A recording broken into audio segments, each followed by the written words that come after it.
여러분, 지난 한 주 잘 지내셨습니까? 이동춘 교수입니다. 아, 드디어 우리가 얼굴을 볼 수 있을까 싶었는데, 이제 더 이상 대면 수업을 기대하지 않아야겠죠? 그래도 대면 수업하는 것처럼 해보겠습니다.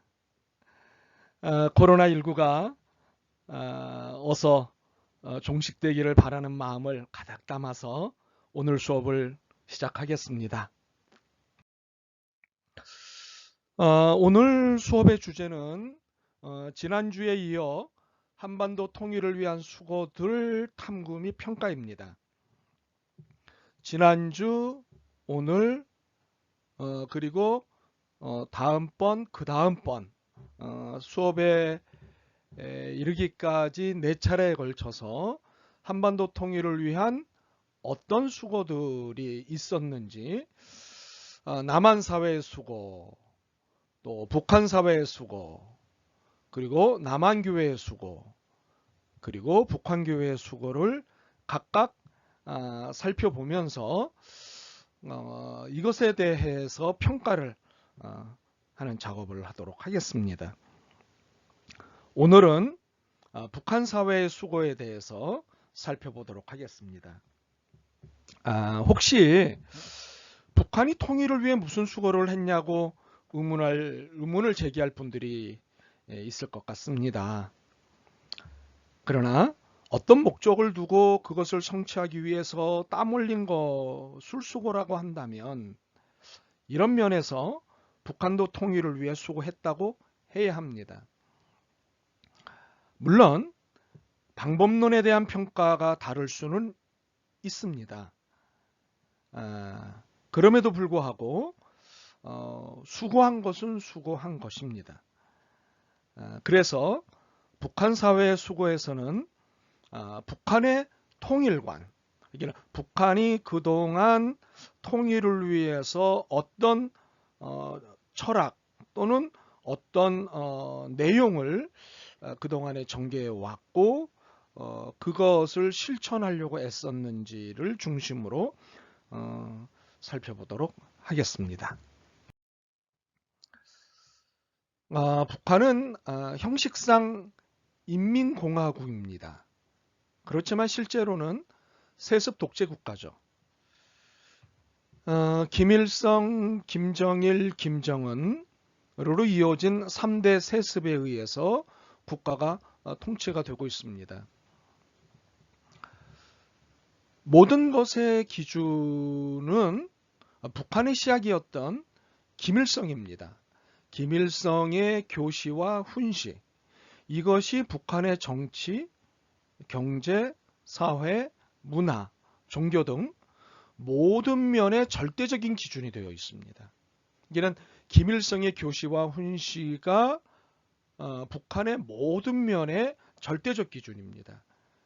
김일성의 교시다, 김일성의 훈시다 라고 하면 이것에는 이의를 달 수가 없습니다. 이것은 북한이 한반도 통일관을 이야기할 때도 마찬가지입니다. 김일성이 어떤 통일관을 가지고 있었다, 어떤 통일관을 이야기했다, 이것에 의해서 기준이 설정이 되고 그리고 그것에 의해서 모든 논의가, 한반도 통일 논의가 북한 사회에서 진행이 되는 거죠.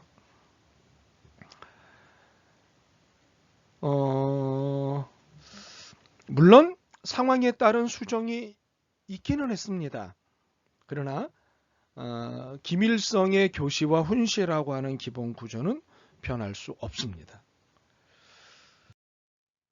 북한은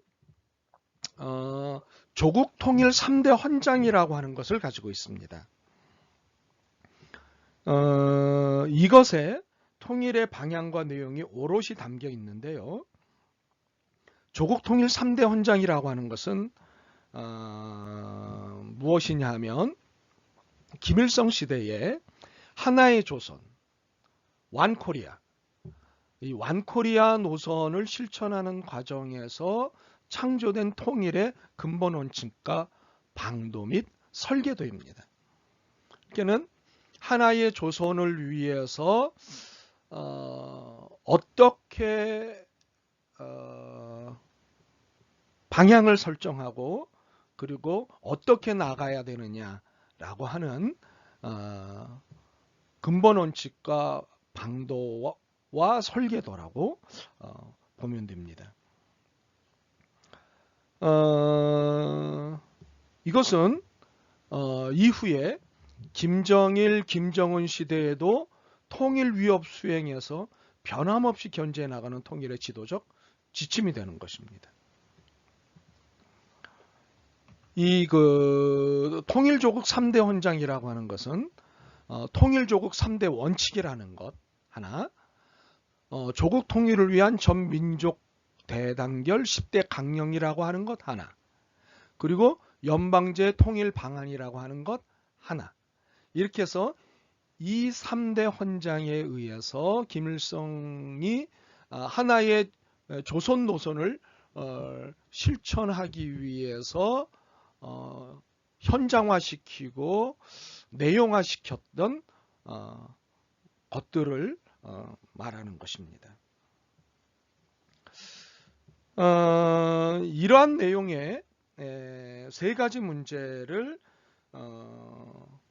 조국 통일 3대 헌장이라는 단일 용어로 단순화한 것은 1996년 11월 24일 김정일 국방위원장이 판문점의 인민군 대표부 현지 지도에서 비롯된 것이죠. 그리고 북한의 3대 신문이 있는데요. 노동신문, 조선인민군, 노동청년입니다. 이 3대 신문의 1997년 1월 공동사설에서 3대 헌장이라고 하는 용어가 처음 등장했습니다. 이러한 조국 통일 3대 헌장에 대해 1997년 8월 4일 김정일 국방위원장은 위대한 수령 김일성 동지의 조국 통일 유운을 철저히 관철하자라는 제하의 글에서 3대 헌장에 대한 의미와 내용을 구체적으로 밝히면서 앞으로 통일될 때까지 이 헌장을 일관하게 견지해 나가야 한다는 것을 강조했는데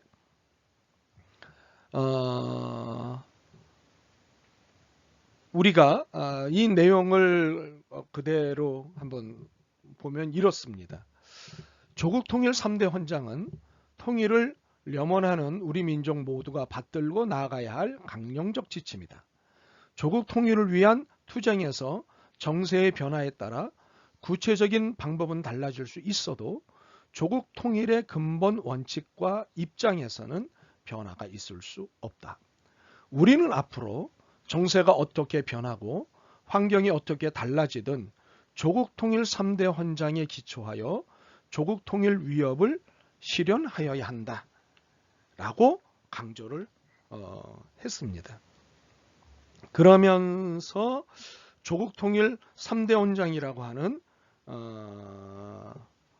조국 통일 3대 원칙, 조국 통일을 위한 전민족 대단결 10대 강령, 그리고 연방제 통일 방안이 좀 더 세밀하게 정리가 되기 시작했던 거죠. 그래서 우리가 이것을 차례대로 살펴보도록 하겠습니다. 먼저 조국 통일 3대 원칙을 살펴보고 그 다음에 조국 통일을 위한 전민족 대단결 10대 강령을 살펴보고 그리고 나서 연방제 통일 방안에 대해서 살펴보도록 하겠습니다. 출첵이군요. 다음 질문에 답을 적어 제 폰으로 보내십시오. 여러분의 이름과 함께 말입니다. 북한의 조국 통일 3대 헌장 방금 설명드렸습니다. 북한의 조국 통일 3대 헌장은 무엇인지 이 세 가지를 적어서 제 폰으로 보내주시기를 바랍니다. 여러분의 이름과 함께 말입니다. 조국 통일 3대 원칙을 살펴보죠. 이 조국 통일 3대 원칙은요. 이미 우리가 지난 시간에 살펴본 7.4 남북 공동 성명이 있습니다. 이 7.4 남북 공동 성명에서 천명된 내용이죠. 자주, 평화통일, 민족 대단결. 자주적, 평화적, 민족 대단결. 그렇죠? 민족적 대단결. 이 3대 원칙, 그러니까 자주, 평화통일, 민족 대단결이라고 하는 3대 원칙을 통일을 위한 근본 입장과 근본 방도라고 북한은 밝히고 있습니다. 이것은 통일의 초석이며 남북이 대내외적으로 엄숙히 선포한 민족 공동의 통일 대강이라고 설명하고 있습니다. 이 조국 통일 3대 원칙이 나오게 된 과정을 이렇게 주장해요.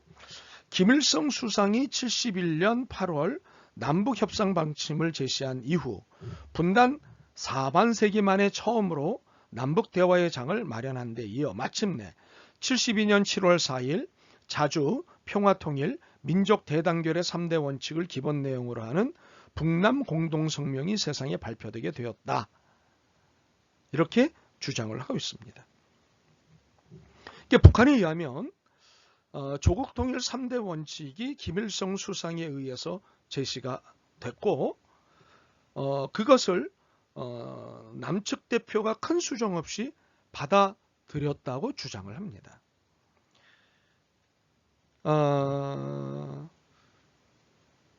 그래서 이 부분을 끊임없이 북한이 주장한 것을 남한이 받아들였고 이것이 굉장히 중요하다고 그 이후부터 지금까지 계속 강조하고 주장하는 바인 겁니다.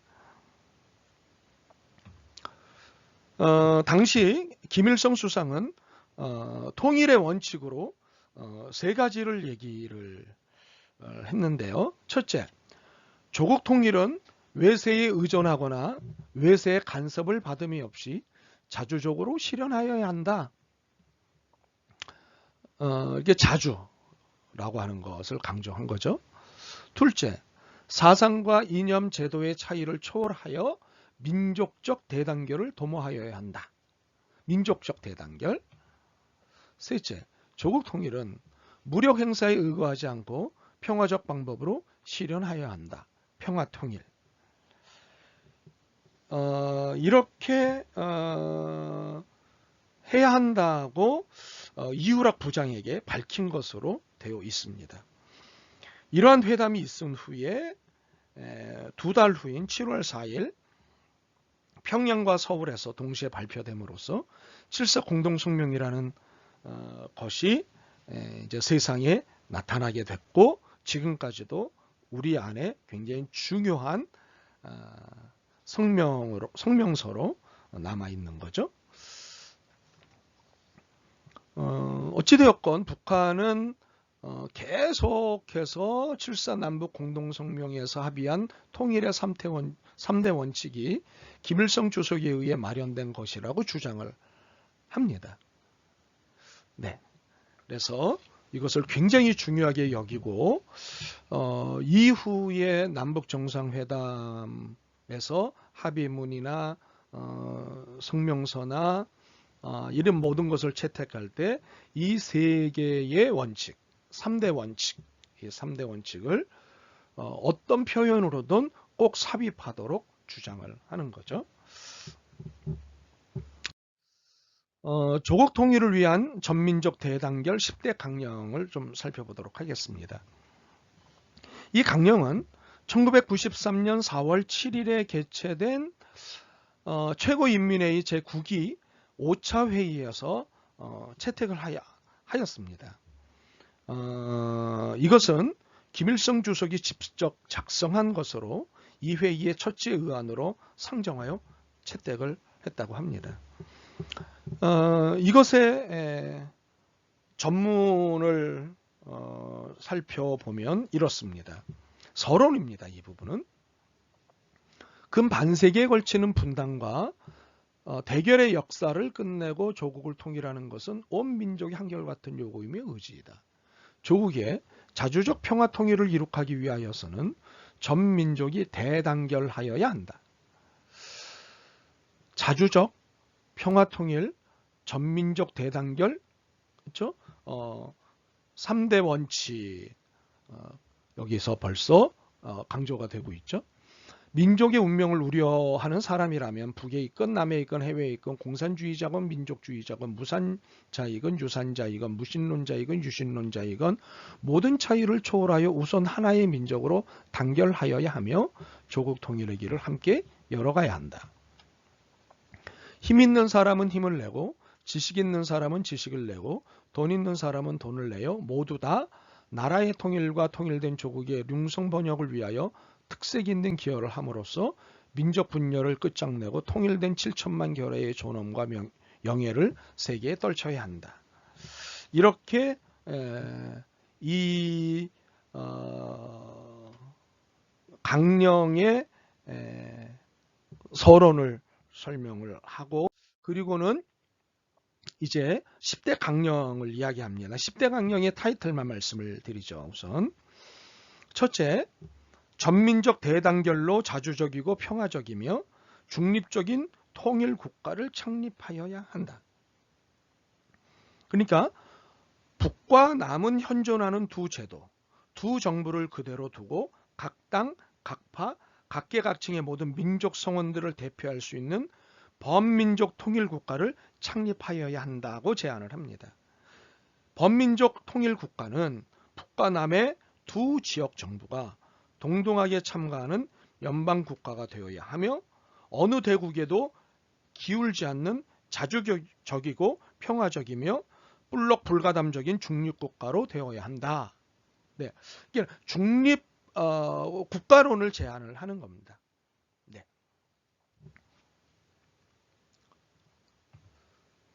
그래서 첫 번째가 굉장히 중요한 10대 강령 중에 굉장히 중요하고도 핵심적인 부분입니다. 두 번째는 민족애와 민족 자주 정신에 기초하여 단결하여야 한다.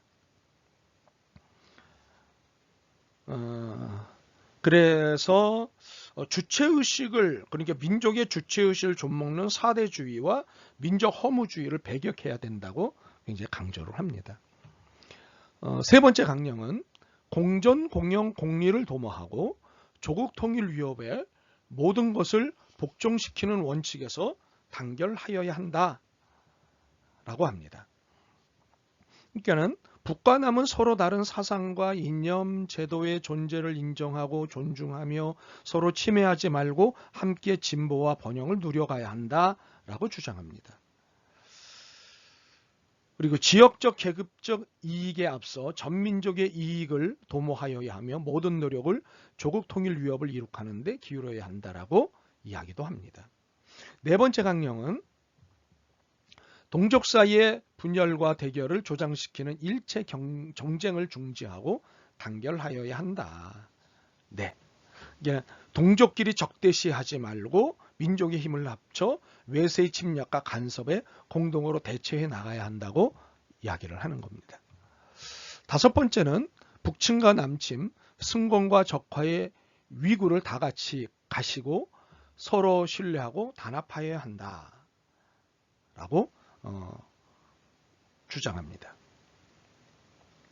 그러니까는 서로 상대방에게 자기의 제도를 강요하려 하지 말아야 한다.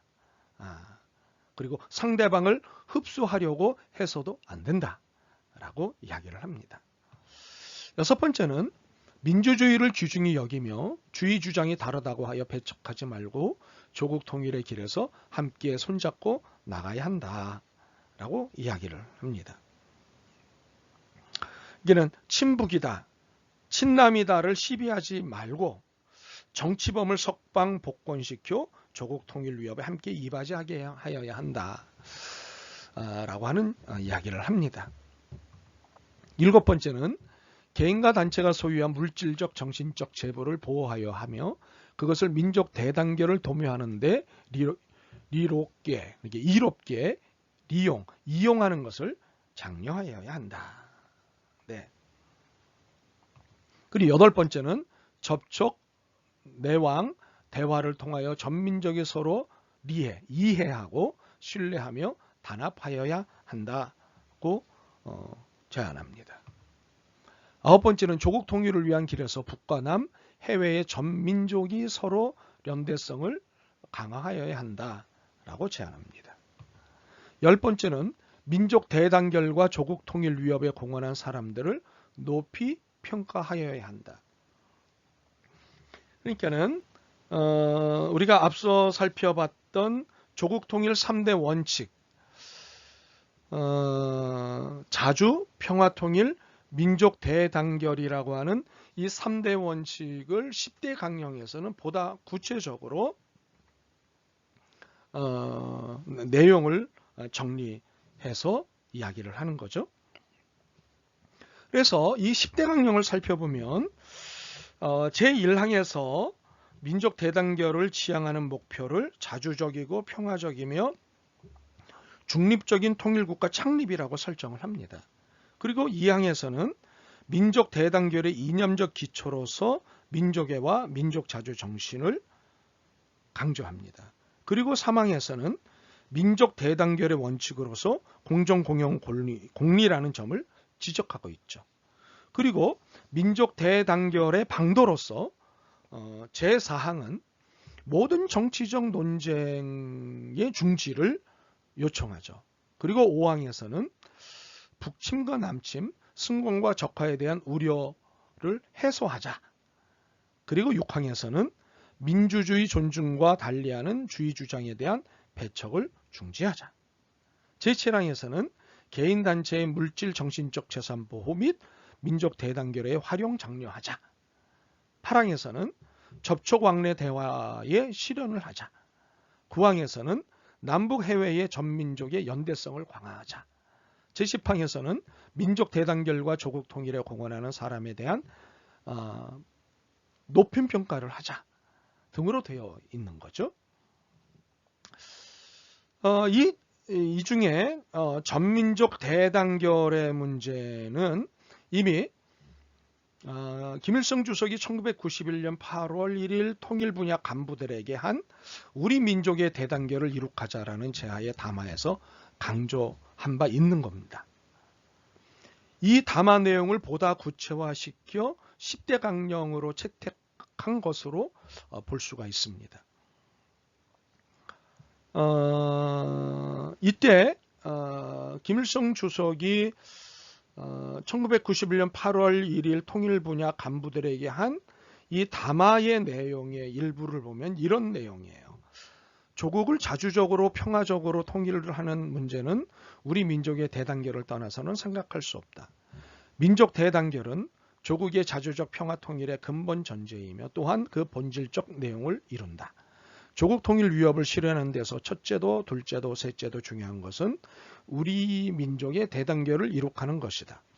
조국을 통일하자는 데서 기본은 그 어떤 절차나 방법상의 문제가 있는 것이 아니라 온 민족의 진정한 화합과 단합을 이룩하는 데 있다. 민족 대단결을 이룩한다면 조국 통일을 실천하는 데서 기본 문제가 해결되게 되며 다른 문제들은 자연히 쉽게 해결될 수 있을 것이다.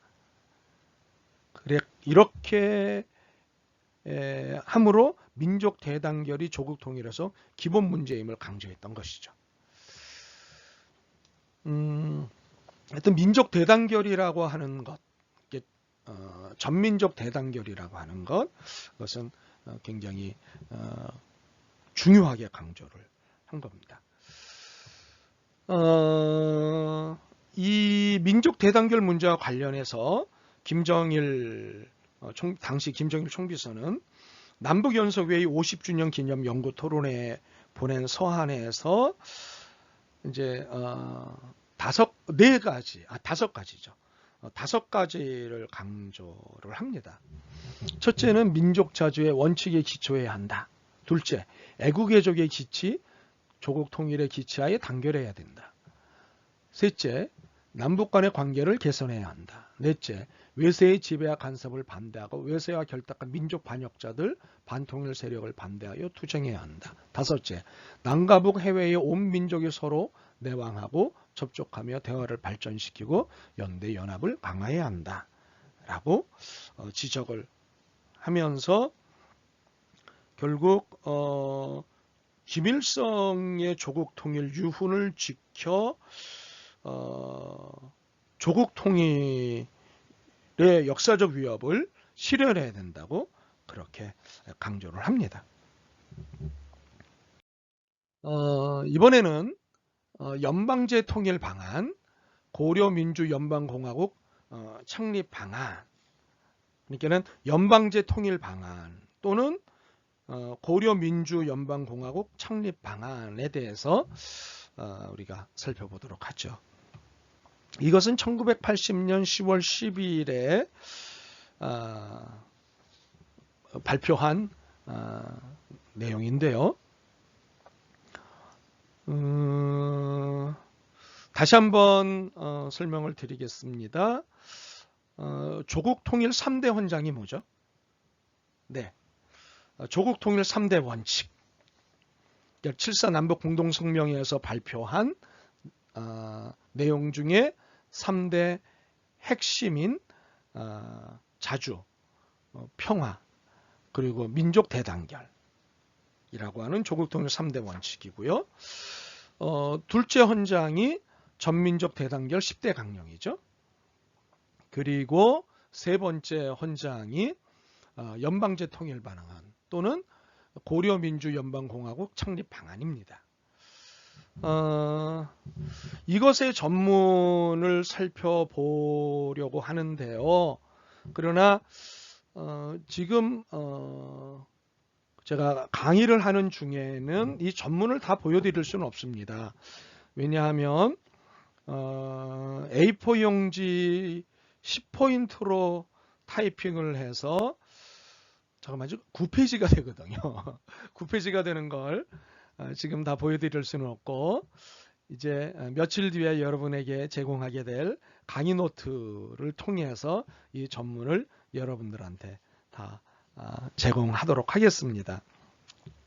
오늘 수업에서는 9페이지 분량의 이 긴 전문 중에 핵심되는 부분을 중심으로 해서 여러분과 함께 수업을 진행해 나가도록 하겠습니다.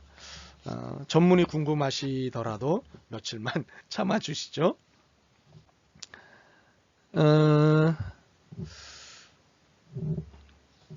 일부를 좀 보여드리도록 하겠습니다. 해방 후 오늘까지 북과 남에는 오랜 기간 서로 다른 제도가 존재하여 왔으며 거기에는 서로 다른 사상이 지배하고 있습니다. 이러한 조건에서 민족적 단합을 이룩하고 조국 통일을 실현하려면 어느 한쪽의 사상과 제도를 절대하지 말아야 합니다. 민족적 단합을 이룩하고 조국 통일을 실현하려면 어느 한쪽의 사상과 제도를 절대하지 말아야 합니다. 네, 사회주의를 절대화해서도 자본주의를 절대화해서도 안 된다는 거죠. 예. 만일 북과 남이 제각기 자기의 사상과 제도를 절대화하거나 그것을 상대방에게 강요하려 한다면 불가피적으로 대결과 충돌을 가져오게 되며 그렇게 되면 도리어 분열을 심화시키는 결과를 낳게 될 것입니다. 전 민족이 한결같이 조국 통일을 지상의 과제로 인정하고 있는 이상 사상과 제도의 차이가 통일을 불가능하게 하는 조건으로는 될 수 없습니다. 한 나라 안에서 서로 다른 사상을 가진 사람들이 같이 살 수 있으며 하나의 통일 국가 안에서 서로 다른 사회 제도가 함께 존재할 수 있습니다. 우리는 우리의 사상과 제도를 결코 남조선에 강요하지 않을 것이며 오직 민족의 단합과 조국 통일을 위하여 모든 것을 복종시킬 것입니다. 틀린 얘기는 없습니다. 우리 당은 북과 남이 서로 상대방에게 존재하는 사상과 제도를 그대로 인정하고 용납하는 기초 위에서 북과 남이 동등하게 참가하는 민족통일 정부를 내오고 그 밑에서 북과 남이 같은 권한과 의무를 지니고 각각 지역자치제를 실시하는 연방공화국을 창립하여 이 연방공화국을 창립하자고 하는 제안을 합니다. 하여 조국을 통일할 것을 주장합니다. 연방 형식의 통일 국가에서는 북과 남의 같은 수의 대표들과 적당한 수의 해외 동포 대표들로 최고민족연방회의를 구성하고 거기에서 연방상설위원회를 조직하여 북과 남의 지역정부들을 지도하며 연방 국가의 전반적인 사업을 관할하도록 하는 것이 합리적일 것입니다. 최고 민족 연방회의와 그 상임기구인 연방상설위원회는 연방 국가의 통일 정부로서 전 민족의 단결, 합작, 통일의 염원에 맞게 공정한 원칙에서 정치 문제와 조국 방위 문제, 대외관계 문제를 비롯하여 나라와 민족의 전반적利益과 관계되는 공동의 문제들을 토의 결정하며 나라와 민족의 통일적 발전을 위한 사업을 추진하고 모든 분야에서 북과 남 사이의 단결과 합작을 실현하여야 할 것입니다. 연방국가의 통일정부는 북과 남에 있는 사회제도와 행정조직들, 각 당, 각파, 각계각층의 의사를 존중히 여기며 어느 한쪽이 다른 쪽에 자기 의사를 강요하지 못하도록 하여야 할 것입니다. 북과 남의 지역정부들은 연방정부의 지도 밑에 전민족의 근본 이익과 요구에 맞는 범위에서 독자적인 정책을 실시하며 모든 분야에서 북과 남 사이의 차이를 줄이고 나라와 민족의 통일적 발전을 이룩하기 위하여 노력하여야 할 것입니다. 보다 구체적인 기구 혹은 제도를 제안을 한 것이죠. 연방국가의 국호는 이미 세계적으로 널리 알려진 우리나라 통일국가의 이름을 살리고 민주주의를 지향하는 북과 남의 공통한 정치 이념을 반영하여 고려민주연방공화국으로 하는 것이 좋을 것입니다. 고려 민주연방공화국. 이것은 어떠한 정치 군사적 동맹이나 블록,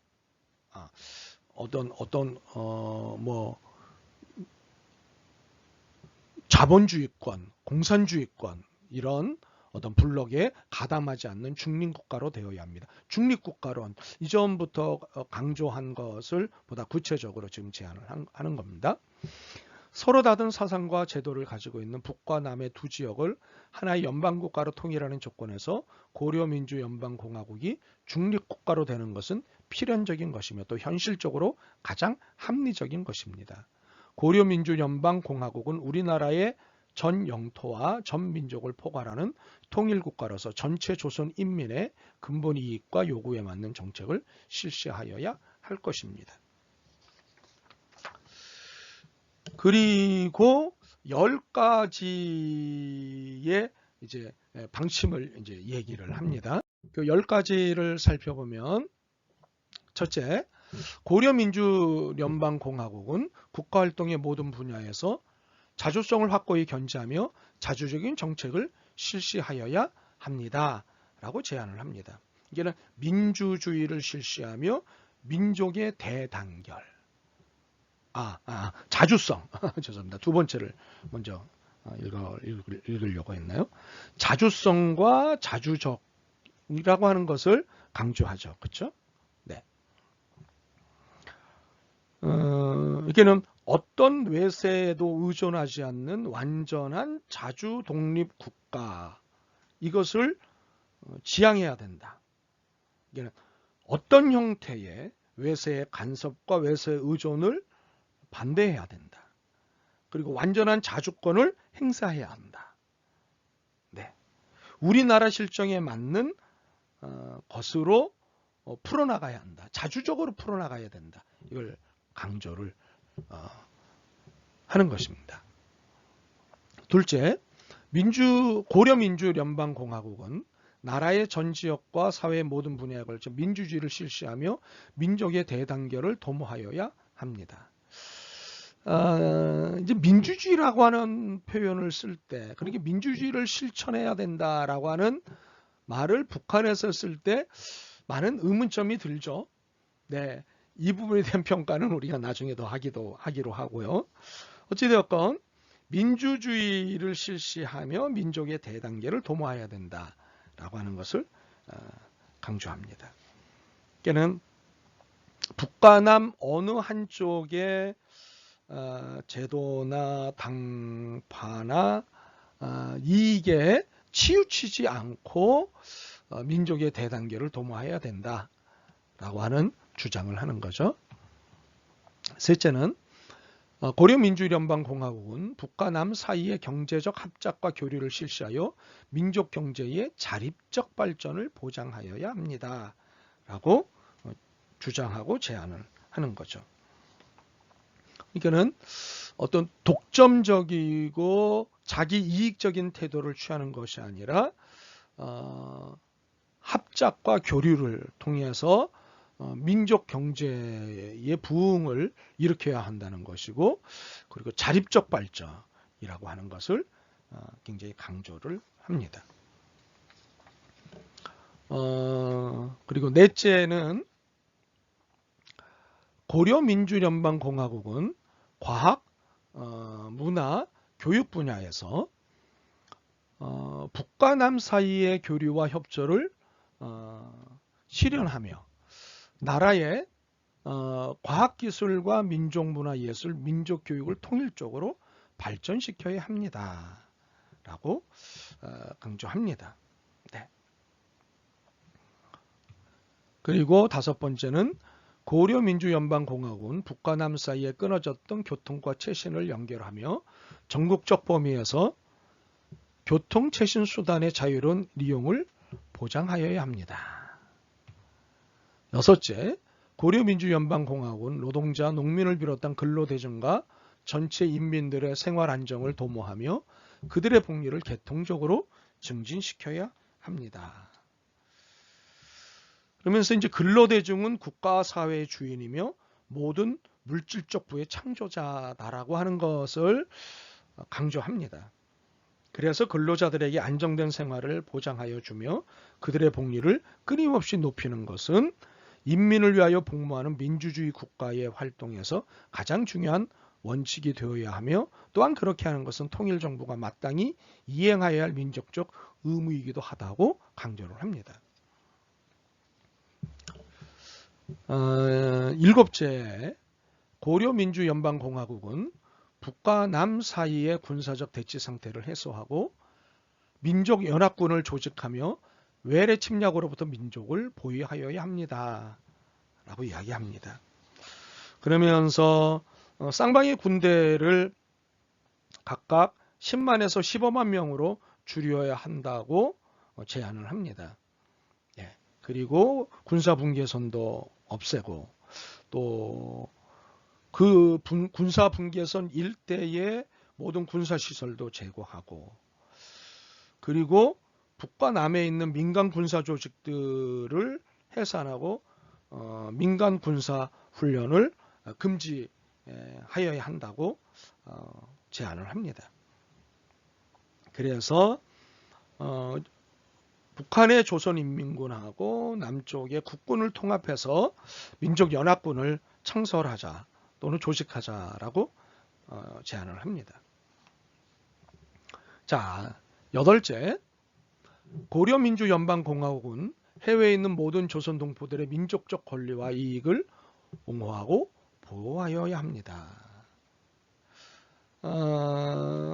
해외에 살고 있는 많은 동포들이 있는데 조국으로서 그들의 민족적 권리와 이익을 옹호하고 보호할 책임과 의무를 지녀야 하지 않겠느냐라고 주장을 합니다. 그래서 해외에 있는 모든 조선 동포들이 국제적으로 공인된 합법적 권리와 자유를 누리도록 하기 위하여 적극 노력하며 민주주의적 민족 권리를 위한 그들의 투쟁을 지지 성원하여야 한다, 이렇게 주장합니다.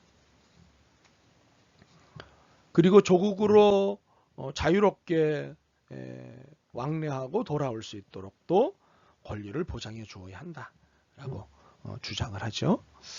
아홉째는요, 고려민주연방공화국은 북과 남이 통일 이전에 다른 나라들과 맺은 대화관계를 올바로 처리하며 두 지역 정부의 대화 활동을 통일적으로 조절하여야 합니다라고 이야기를 합니다.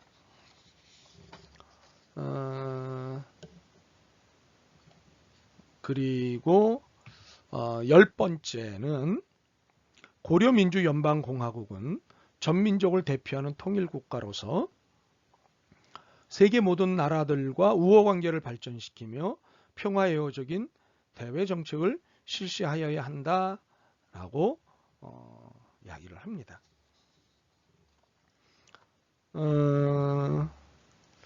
그러니까는 보신 대로 고려민주연방공화국이 실행하여야 할 10대 시정방침은 전체 조선민족의 공통된 지향과 요구를 정확하게 반영하고 있고 통일된 조선이 나아갈 앞길을 뚜렷이 밝혀주고 있다고 볼 수 있는 거죠. 저쪽 입장에서 보면. 그래서 이제 이렇게 얘기를 해요. 우리 당이 이번에 새롭게 제기하는 조국 통일 방안과 통일 국가의 10대 정강은 전체 조선 인민의 적극적인 지지와 찬동을 받을 것이며 세계 인민들로부터 열렬한 환영을 받을 것입니다.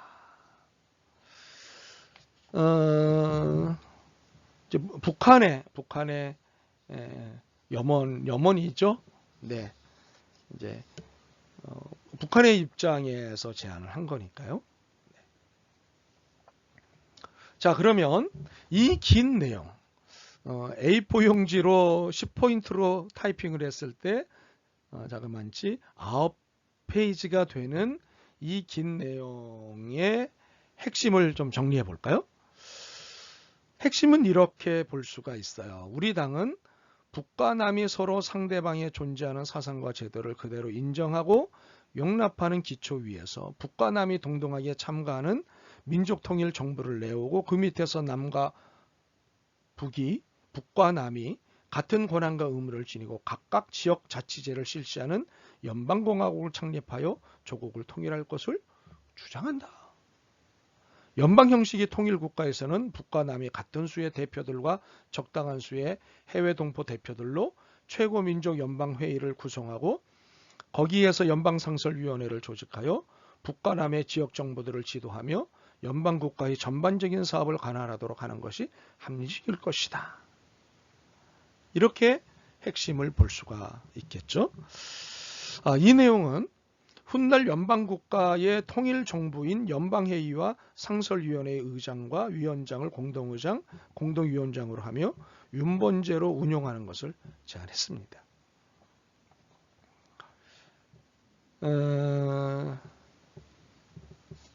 이 고려민주연방공화국 창립방안 이것은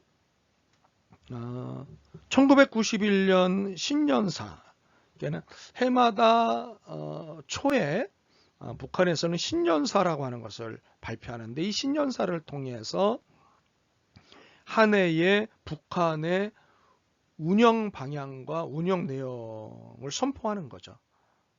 네. 그리고 지난해에 대한 평가도 함께 다루면서 말이죠. 그래서 북한의 신년사는 굉장히 중요합니다. 그래서 신년사를 발표할 때 그 내용을 귀담아 눈여겨 살피는 것이 굉장히 필요합니다. 통일학을 공부하는 사람들에게 있어서는요.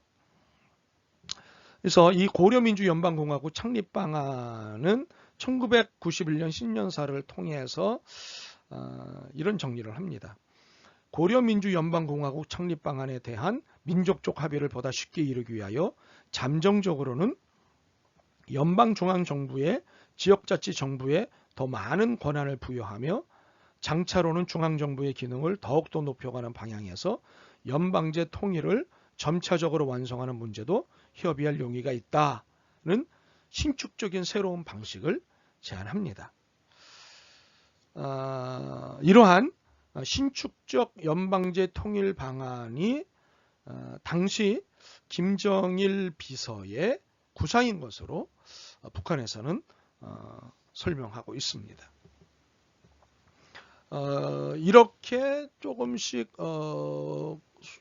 수정이 되면서 2000년에 6.15 남북 공동선언이 있었습니다. 이는 김대중 대통령과 김정일 위원장의 정상회담이 있었는데 그때 남북 공동선언을 발표할 때 김정일 위원장이 김일성의 유언과 훈시에 따른 이 연방 제한을 조금 수정을 해서 낮은 단계 연방제라고 해서 합의를 하게 되죠. 이 부분에 대해서는 저희가 뒤에 더 자세히 다루도록 하겠습니다. 그러면 그동안 북한이 통일 방안으로 제시한 연방제, 이 연방제의 의미와 배경에 대해서 정리를 했으면 좋겠습니다. 사실 우리가 진정으로 평화적 통일을 원한다면 북한의 연방제 통일 방안에 대해서 공개적으로 토론하고 객관적으로 평가할 수 있어야 합니다. 많은 날 북한이 연방제를 먼저 제안했다는 이유 하나만으로 이것을 금기하고 반대를 해왔습니다. 그러나 이것은 억지고 횡포입니다. 좋은 점은 받아들이고 나쁜 점은 비판하면서 더 이상적으로 실현할 수 있는 통일 방안을 모색하고 마련하는 것이 옳지 않을까 싶습니다. 그러므로 북한이 제안했다고 하는 이유 하나만으로, 그리고 북한에서 사용하고 있다는 언어라고 하는 이유 하나만으로, 또는 어투라고 하는 이유 하나만으로 금기하고 금지하는 그동안의 여러 행태들은 비판받아야 할 부분이라고 생각합니다. 그러면 연방제의 의미와 배경을 좀 설명을 하죠. 이 연방제라고 하는 것을 우선 좀 우리가 정리를 하고 넘어가면, 연방정부 또는 중앙정부와 연방을 구성하는 지방정부들 사이의 권력이 분립된 정부 형태이죠. 이게 연방정부와 중앙정부가 있는데 중앙정부의 기능과 연방정부의 기능이 각각 있는 거죠.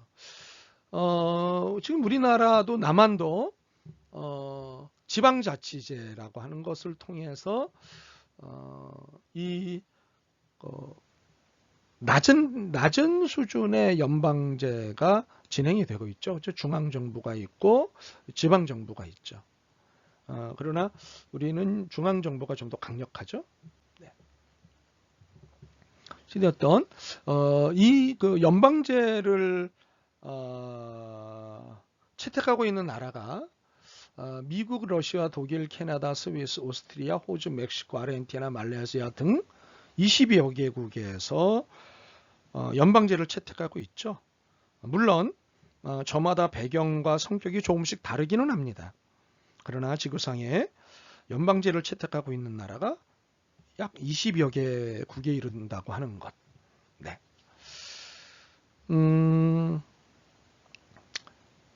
설명드렸다시피 이들 국가들이 연방제를 취하고 있는 배경과 북한이 연방제를 제안한 배경은 다릅니다.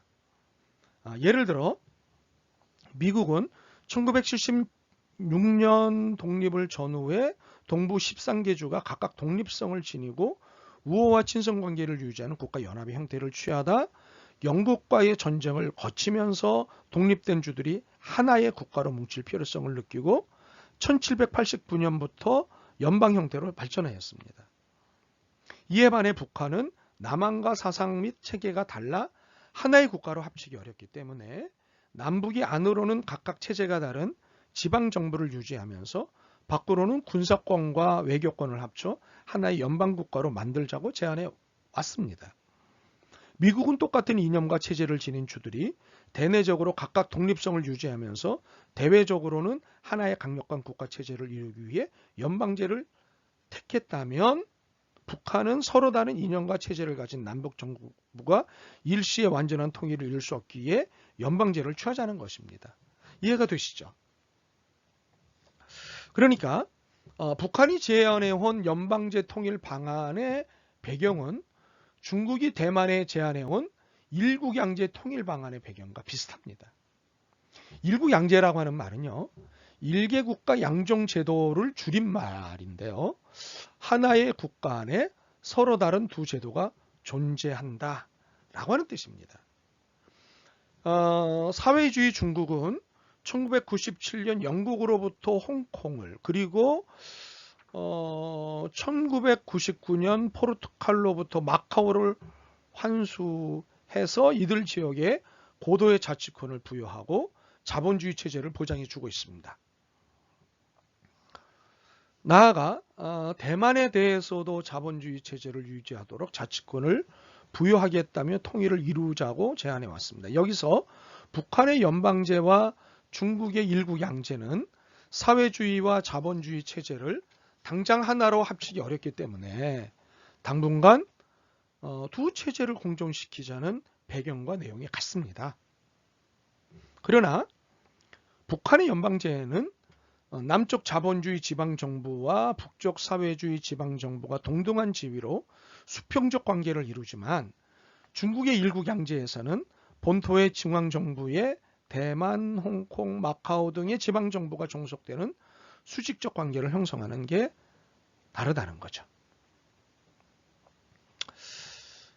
자, 그래서 이제 북한에서 제안해온 이 연방제는 이제 이런 역사적 변천 과정을 거쳤죠. 그러니까 60년에 남북 연방제 창설을 제안을 하고, 그러니까는 북한에서는 북남 연방제라고 그랬죠. 우리는 읽을 때 남북이라고 그랬죠. 서로 자기 것을 먼저 읽으려고 하죠. 네. 남북 정상회담, 우리는 그러지만 북한에서는 북남 정상회담 이렇게 얘기를 하죠. 1970년대에는 고려 연방공화국 방안을 내놓습니다. 그리고 1980년대는 고려민주연립공화국 창립 방안을 내놓죠. 만주가 아닙니다. 죄송합니다. 1990년대에는 낮은 단계의 연방제를 내놓죠. 1민족 1국가 2제도 2정부에 기초한 연방제라고 풀어서 읽을 수도 있는 낮은 단계 연방제 통일 방안을 내놓습니다. 자, 먼저 1960년 8월 15일 해방 15주년 경축대회에서 처음으로 제안한 남북 연방제를 좀 살펴보도록 하죠. 이것은 일종의 조건부였어요. 이런 거였어요. 자유로운 남북 총선거를 실시하는 방법으로 통일을 추구하되, 만약 남쪽이 공산주의화 될까 두려워서 자유로운 남북 총선거를 받아들일 수 없다면 과도적인 대책으로 연방제를 실시하자는 것이었어요. 그리고 연방제를 통해 남북의 접촉과 협상을 보장함으로써 서로 간에 협조하면서 불신이 사라질 때 자유로운 남북 총선거를 실시하여 조국의 완전한 평화적 통일을 이루자고 했습니다.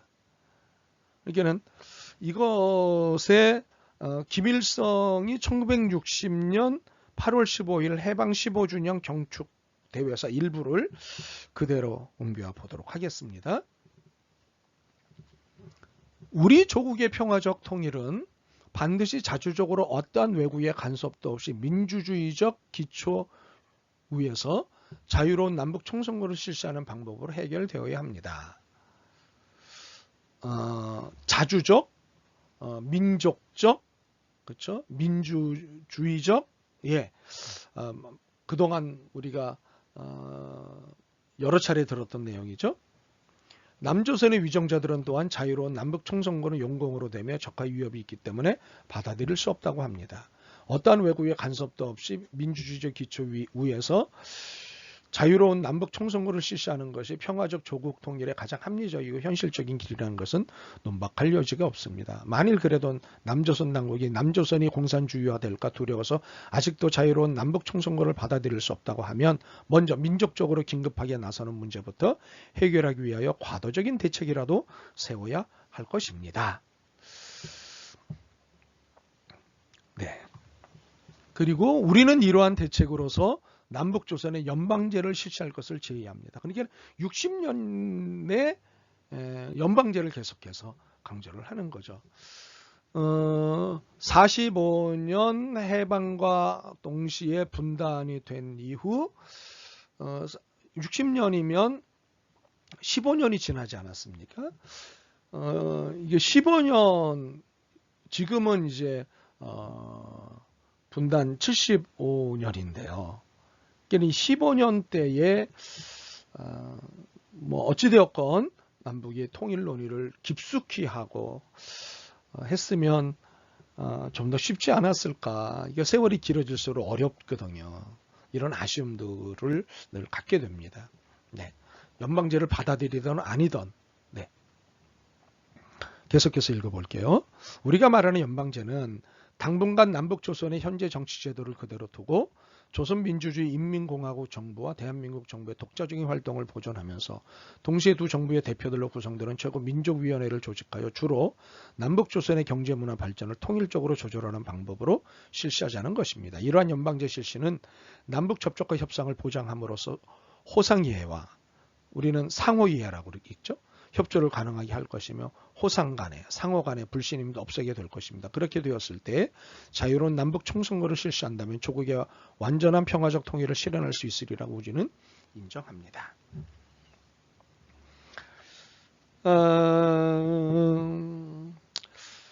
지금은 물론 1960년대에도 북한이 남한보다 인구가 훨씬 적었습니다.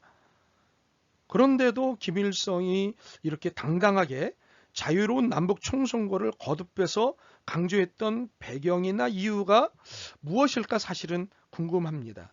아마 크게 두 가지였을 것으로 짐작합니다. 첫째는 그때는 북한이 거의 모든 면에서 남한보다 우월한 위치에 있었습니다. 믿기지 않으시겠지만 경제적인 면도 북한이 남한보다 우월했습니다. 그 당시에 남한은 경제적으로 북한보다 상당히 어려웠습니다. 특히 김일성이 이러한 제안을 했던 1960년 8월은 남한에서 4월 혁명이 일어난 지 4개월이 지난 때입니다. 네. 정치가 불안한 데다가 경제적으로도 북한보다 훨씬 뒤떨어져 있었습니다. 그렇기 때문에 김일성은 오늘 남조선의 민족경제를 바로잡으며 토탄에 빠진 인민들의 생활을 개선하는 것은 가장 급급한 문제라며 연방제를 통해 남북조선의 경제문화 교류와 호상협조를 보장함으로써 남조선의 경제적 파국을 수습할 수 있게 할 것이라고 주장을 했던 것입니다. 네. 그러니까는 이 당시에는 이제 그랬던 거예요. 물론 이제 1990년대부터는 거의 모든 면에서 특히 경제적으로는 비교가 되지 않을 정도로 남한이 북한에 비해 월등 부유해졌습니다. 그러고 난 다음에는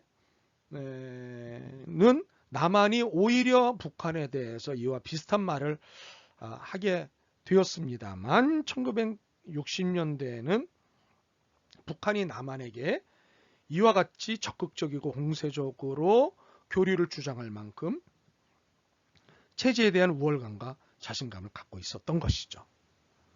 따라서 김일성은 자유로운 남북 총선거를 실시하면 남한 사람들도 정치적으로 더 안정되고 경제적으로 더 앞선 북한 체제를 선호하리라고 생각했을 것입니다. 두 번째 이유는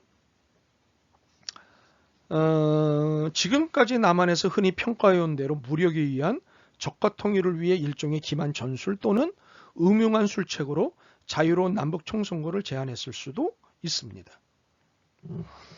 남북 연방제의 전제 조건 가운데 하나는 남쪽이든 북쪽이든 한반도 안의 외국 군대는 모두 철수해야 한다는 것이었어요. 북쪽에서는 해방 직후 들어왔던 소련군이 1948년까지 철수를 했고요. 한국전쟁 중에 들어왔던 중국군은 1958년까지 철수를 했습니다. 반면 남쪽에서는 미군이 지금까지 주둔하고 있죠. 그래서 김일성은 미군 군대를 내쫓고 나라를 평화적으로 통일하자고 주장하면서 남북이 서로 병력을 크게 감축할 것을 제안을 했던 것입니다. 네. 그러니까 그 무렵에는 북한이 남한보다 정치 경제 분야에서 앞섰을 뿐만 아니라 군사력에서도 강했기 때문에 경제력이 뒷받침되니까 군사력이 강할 수밖에 없는 겁니다. 지금 현재 남한이 경제적으로 크게 부흥을 했기에 군사력도 강화할 수 있고 군사적인 면에 있어서도 또 큰 소리를 칠 수 있는 것이죠. 물론 핵무기를 빼고 말이죠. 그래서 당시에는 북한이 그랬기 때문에 남한에서 미군이 철수하고 남북 양쪽이 병력을 감축하면 우세한 군사력은 남한을 공산할 수 있으리라고 생각할 수도 있습니다. 네, 그것은 충분히 생각할 수 있는 여지가 있습니다. 자, 1970년대에 제안한 고려 연방공화국 방안을 좀 살펴보도록 하겠습니다. 북한은 1970년대 정치적 합작에 의한 연방제 주장에 입각하여 연방국가의 국호로 고려 연방공화국을 제의하였죠. 김일성은 1972년 9월 17일 일본 마이니치 신문과의 회견을 통해 민주적 남북 총선거를 통한 전 조선적인 통일 정부를 수립해야 한다면서 기존의 방안을 재확인하였습니다. 1973년 6월 23일에는 체코슬로바키아 공산당 총석이 구스타프 후사크 환영대회의 연설을 통해서 조국 통일 5대 강령이라고 하는 것을 내놓습니다. 이 5대 강령은요, 첫째, 남북 간의 군사적 대치 상태의 해소와 긴장 상태의 완화라고 하는 것을 이야기합니다. 둘째, 남북 간의 다방면적인 합작과 교류의 실현을 이야기합니다. 셋째, 남북의 각계각층 인민들과 각 정당 사회 단체 대표들로 구성되는 대민정회의 소집을 제안합니다. 넷째는 고려 연방공화국을 국호로 하는 남북 연방제의 실시를 하자고 제안합니다. 다섯째는 고려 연방공화국이라는 단일 국호에 의한 유엔 가입을 제안을 하지요.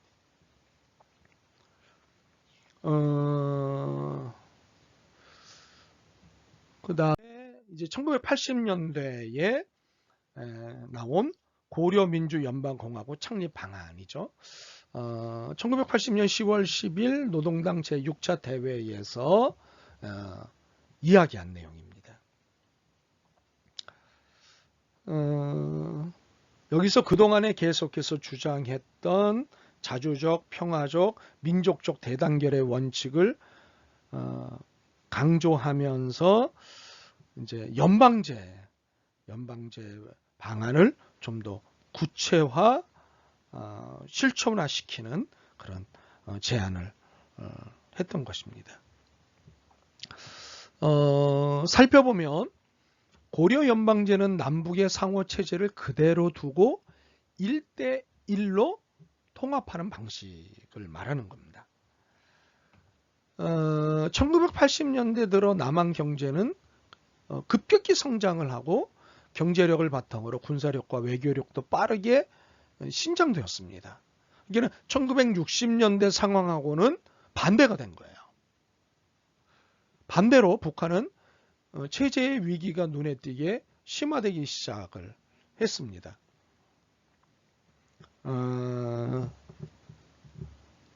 그래서 남한을 압도할 수 있는 군사력과 경제력을 갖추는 것이 사실상 불가능해진 것을 판단했던 거죠. 상황이 달라지자 북한은 1대1 통합 방식의 통일을 단순한 정치 공세 차원이 아니라 현실적 대안으로 고려한 것이 아닐까 싶습니다.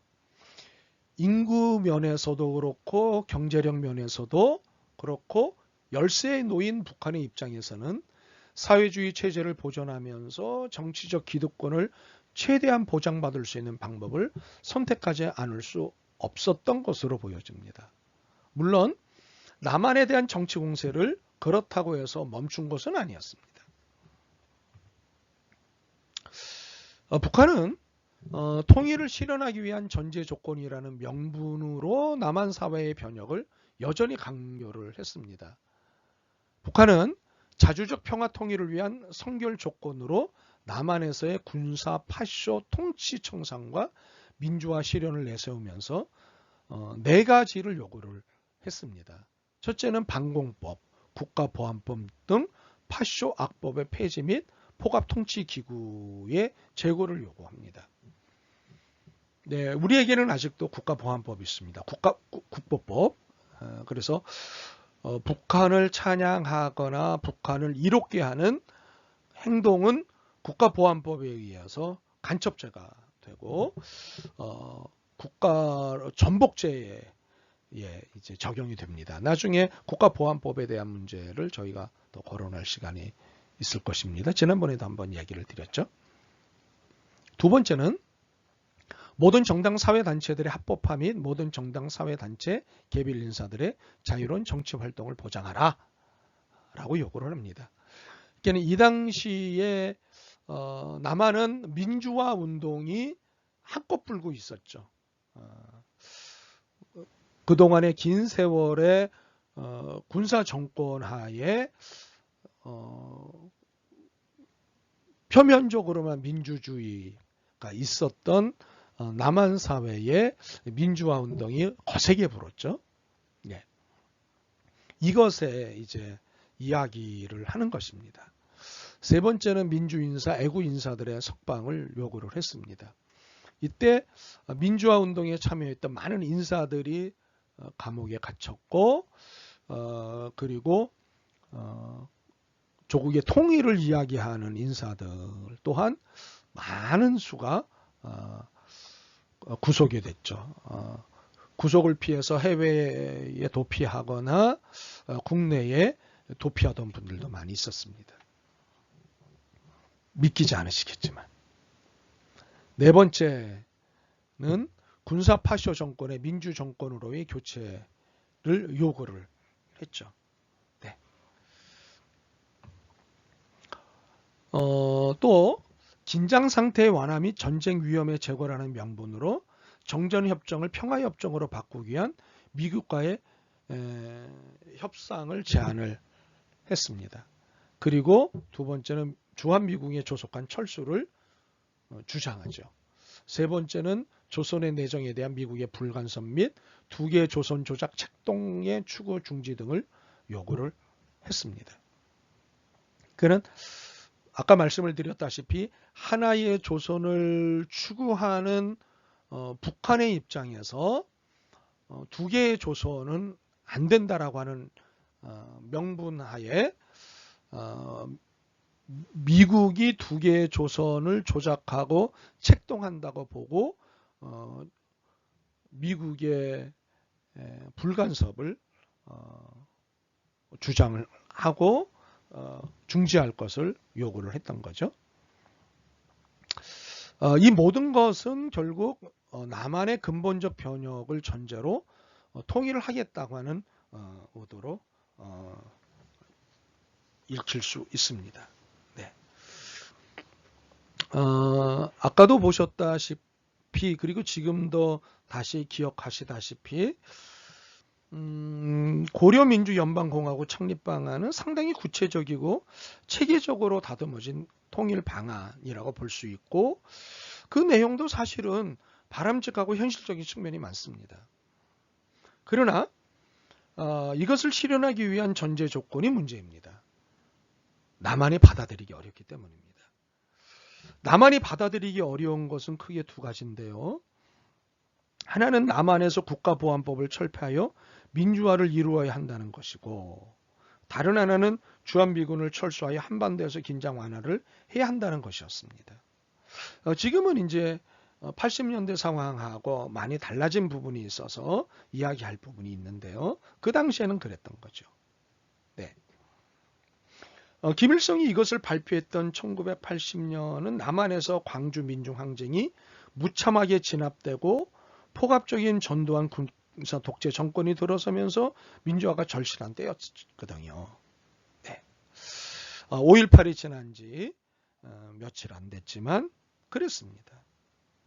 그러나 북한 역시 1인 지배또는 수령 독재 체제를 이끌면서 남한의 민주화만 요구한 것은 분명히 설득력을 지닐 수 없었습니다. 또한 남한에서는 2014년까지도 주한미군 철수에 대한 논의는 이른바 금기의 성역으로 남아 있었고, 지금은 조금 상황이 좀 달라졌죠. 그렇죠?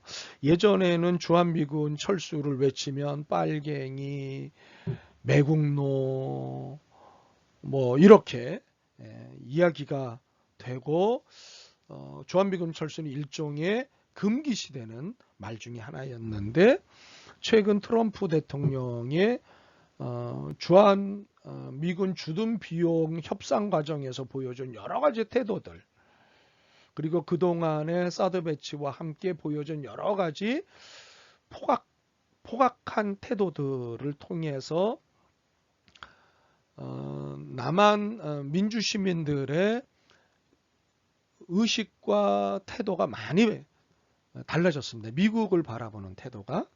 그래서 주한미군 철수에 대한 금기시된 영역이 지금은 상당 부분 이야기가 되고 있는 현실입니다. 네. 그래서 이 당시에는 이러한 제안이 굉장히 그 당시에 남한의 상황에서는 굉장히 과격하고 위험한 제안이라고 보아서 이 부분을 주장할 때 많은 반발이 있었고, 이 부분에 동조하는 분들은 큰 어려움을 겪었었죠. 네. 1991년 신년사에서 발표한 낮은 단계의 연방제, 1민족 1국가 2제도 2정부라고 하는 통일 방안에 대해서 좀 설명을 드리죠. 이 1990년대에 이제 발표를 한 건데요. 김일성은 1989년 3월 평양을 방문한 문익환 목사와 만난 자리에서 통일 방안에 관해 이야기하면서 연방제에 의한 통일을 이렇게 이야기를 했습니다. 단번에 실현시킬 수도 있고 점차적인 방법으로 실현시킬 수도 있다고 합니다. 그러니까는 그동안에는 단번에 실현시킬 수 있는 방안을 제안을 했었는데, 세월이 지나면서 점진적인 방법도 제안을 하기 시작한 겁니다. 여기서 말하는 단번에 실현되는 연방제가 높은 단계의 연방제라고 하면, 점차적인 방법으로 실현되는 연방제는 낮은 단계의 연방제. 그래서 예전에는 높은 단계의 연방제를 주장했습니다. 단번에 이룩하자, 통일을. 그러다가 시절이 바뀌고 시대적 상황이 달라지고 북한의 여러 가지 정치 경제적 상황에 변수가 생기면서 그것보다는 낮은, 그러니까는 점차적인 방법, 전진적인 방법의 낮은 단계 연방제를 주장을 하기 시작했던 거죠. 김일성이 이를 공식적으로 발표한 것은 1991년 1월 신년사를 통해서입니다. 그러니까는 남북이 서로 다른 두 제도가 존재하는 실정을 감안을 해서 누가 누구를 먹거나 누구에게 먹히우지 않는 원칙에서 하나의 민족, 하나의 국가, 두 개의 제도, 두 개의 정부에 기초한 연방제 방식으로 통일을 이루어야 한다고 말하였던 거죠. 그러면서 고려민주연방공화국 창립 방안에 대한 민족적 합의를 보다 쉽게 이루기 위하여 잠정적으로는 연방공화국의 지역 자치정부에 더 많은 권한을 부여하며 장차로는 중앙정부의 기능을 더욱더 높여나가는 방향에서 연방제 통일을 점차적으로 점차적으로 완성하여야 한다라고 이야기를 한 겁니다. 그리고 나아가 1993년 4월에 전민족 대단결 10대 강령을 발표하면서 북과 남은 현존하는 두 제도 두 정부를 그대로 두고 모든 민족 성원들을 대표할 수 있는 통일 국가를 창립해야 된다고 하면서 전민족 대단결 10대 강령을 발표를 했죠. 아까 이제 살펴본 그대로입니다. 그래서 조국 통일을 위한 전민족 대단결 10대 강령. 아까 설명을 드려서 여러분 참조만 하시면 좋을 것 같습니다. 네.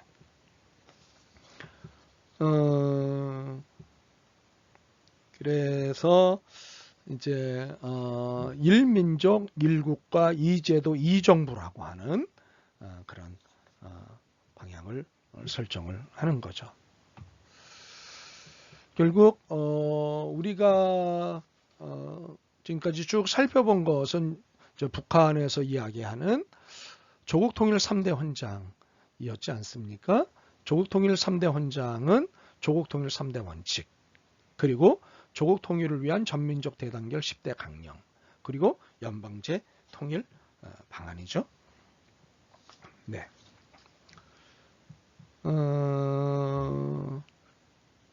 그래서 북한은 이것을 조국 통일의 근본 원칙과 방도들을 전일적으로 체계화하고 집대성한 조국 통일의 3다 현장이라고 부르면서 2001년 평양의 관문으로 불리는 랑랑구역 통일거리 입구에 조국 통일 3대 현장 기념탑이라고 이름 지은 거대한 조형물을 세웠습니다. 네.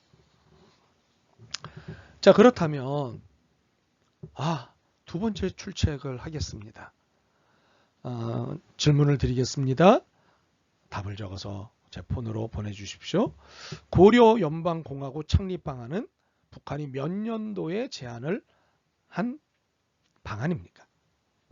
몇 년도에 제안을 했나요? 고려 연방공화국 창립 방안. 네, 적어서 보내주십시오. 그러면 남한에서 김대중 대통령에 의해서 제안된 연합제와 북한에서 제시하고 있는 연방제의 공통점과 차이점이 무엇인지 좀 살펴보도록 하겠습니다. 남한의 연합제는요, 남북이 대외적으로 각각 주권을 유지하는 독립국으로 서로 다른 체제와 정부를 유지하며 통일지향적인 협력관계를 발전시키는 국가연합의 형태입니다. 북한의 낮은 단계 연방제는 남북이 서로 다른 정부와 제도를 유지하면서 각각 정치, 군사, 외교권을 비롯한 현재의 기능과 권한을 지니되 그 위에 민족통일기구를 설치하여 하나의 연방국가를 이루는 형태를 말합니다. 자, 공통점을 보면 이런 겁니다.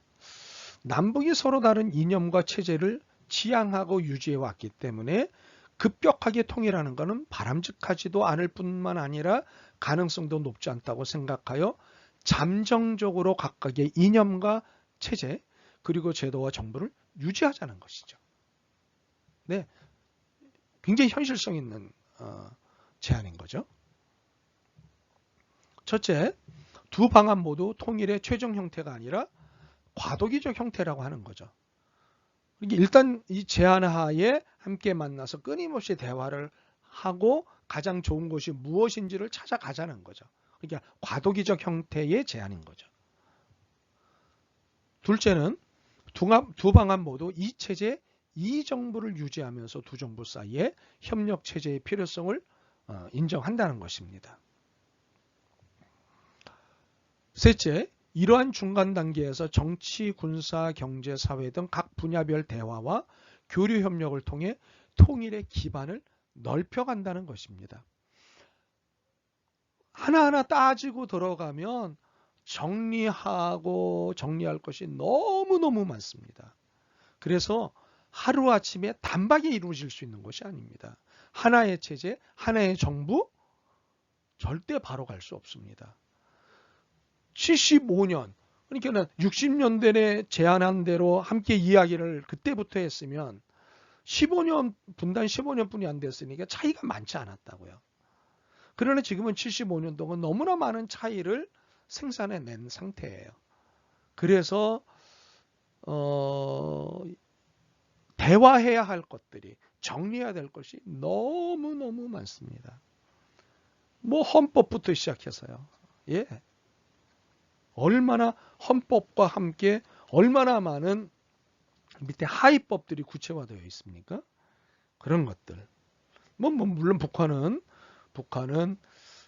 지도자의 말 한마디 한마디에 의해서 진행되어지고 당 규약과 북한의 헌법 외에는 뭐 그게 복잡하지 않습니다. 그러나 남한은 굉장히 복잡합니다. 그렇기 때문에 정말 많은 대화와 교류가 필요합니다. 그런데 이 두 통일 방안의 가장 큰 차이점은 국가연합이 대외적으로 두 개의 국가인데 반하여 낮은 단계의 연방제는 대외적으로 하나의 국가라는 거예요. 이는 남한의 연합제는 두 개의 국가인데 반해 북한의 낮은 단계의 연방제는 대외적으로는 하나의 국가라는 점이에요. 연합제는 연립주택처럼 두 개의 독립국가가 나란히 붙어서 협력하는 형태인 이국과 이정부 이체제입니다. 그러나 북한이 주장하는 낮은 단계 연방제는 한 지붕 두 가족처럼 밖에서는 1국가의 독립국가를 이루면서 안으로는 두 개의 지역정부가 협력하는 형태라고 하는 거죠. 이게 1국가 2정부 2체제인 거예요. 여기서 차이를 분명하게 이해하실 수 있겠죠. 남한에서 이야기하는 연합제는 2국가, 북한에서 주장하는 연방제는 1국가, 그리고 2정부 2체제는 같습니다. 2정부 2체제 1국가냐 2국가냐 인 거죠. 네. 자, 연방제 통일 방안에 대한 평가를 해보면 남한에서는 북한이 제안해온 연방제에 관해 오해하고 불신 그리고 거부감이 매우 큽니다. 한국전쟁을 비롯한 북한의 침략이나 여러 가지 도발 때문일 수도 있고 북한에 대한 왜곡과 편견 탓일 수도 있고 북한을 인정하지 않거나 평화통일을 바라지 않는 극우 수구 세력의 반발 때문일 수도 있습니다. 앞서 얘기했듯이요. 북한이 1960년에서 80년대에 제안한 통일 방안이 궁극적으로는 남한을 흡수하려는 공세적 연방제였다고 볼 수 있다면 1990년대부터 제안해온 통일 방안은 남쪽에 흡수당하지 않기 위한 수세적 연방제라고 볼 수 있습니다. 과거엔 북한의 국력이 남한보다 우위에 있었기 때문에 연방제를 거쳐 궁극적으로 남한을 적화 통일할 수 있으리라고 믿었겠지만 1990년대부터는 북한이 모든 면에서 남한과 비교할 수 없을 만큼 뒤처져 있기 때문에 연방제를 통한 것으로 남한에 흡수되지 않겠다고 생각했다고 볼 수 있습니다. 이렇게 북한의 처지가 변하고 연방제의 내용도 바뀌었는데 낮은 단계의 연방제마저 적화통일 전략의 일환이라며 기어코 자유민주주의와 자본주의로만 통일해야 된다고 주장하는 것은 분단 상태를 고수하자는 억지와 다름없습니다. 북한이 남한보다 돈이 많습니까? 군사력이 강합니까? 아니면 사람이 많습니까? 핵무기 하나로만 보면 군사력이 강하다고 볼 수 있지만 글쎄요. 무슨 수로 적화 통일을 할 수 있을까요? 조심스러운 말이지만 일종의 자신감을 가져도 되지 않을까 싶습니다. 요약하자면 연방제는 남북이 당분간 서로의 사상과 체제가 다르다는 점을 인정하여 남한은 자유민주주의와 자본주의를 유지하고 북한은 인민민주주의와 사회주의를 지키며 한 지붕 아래 두 집 살림을 차리자는 식으로나마 통일을 추구해 보자는 것입니다. 1994년 김영삼 정부가 발표한 민족공동체 통일 방안이 현재 대한민국의 남한의 공식적인 통일 방안이라고 하고 있습니다. 여기에 보면 2단계가 3단계 통일 방안이 나오는데요. 2단계가 남북연합인데 남북연합은 역시 같은 취지로 남북이 각각 자신의 사상과 체제뿐만 아니라 독립성과 자주성까지 유지하며 유럽연합처럼 가까이 지내며 긴밀하게 협조하자는 내용을 담고 있는 겁니다. 그러니까는 북한이 주장하는 연방제와 김영삼 정부 때 이야기했던 민족 공동체 통일 방안의 2단계인 남북연합의 내용과 하나도 다를 게 없습니다. 그리고 이 두 가지 통일 방안의 공통점을 바탕으로 통일을 추구하자는 게 2000년 6.15 남북 정상회담의 합의 사항이었습니다.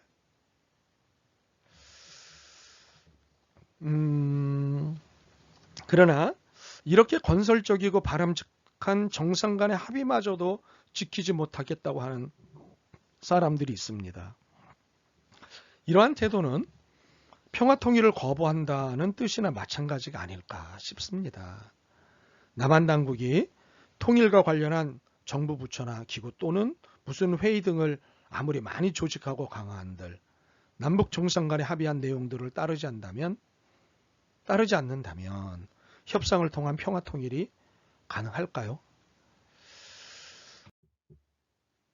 자, 레포트를 내드리도록 하겠습니다.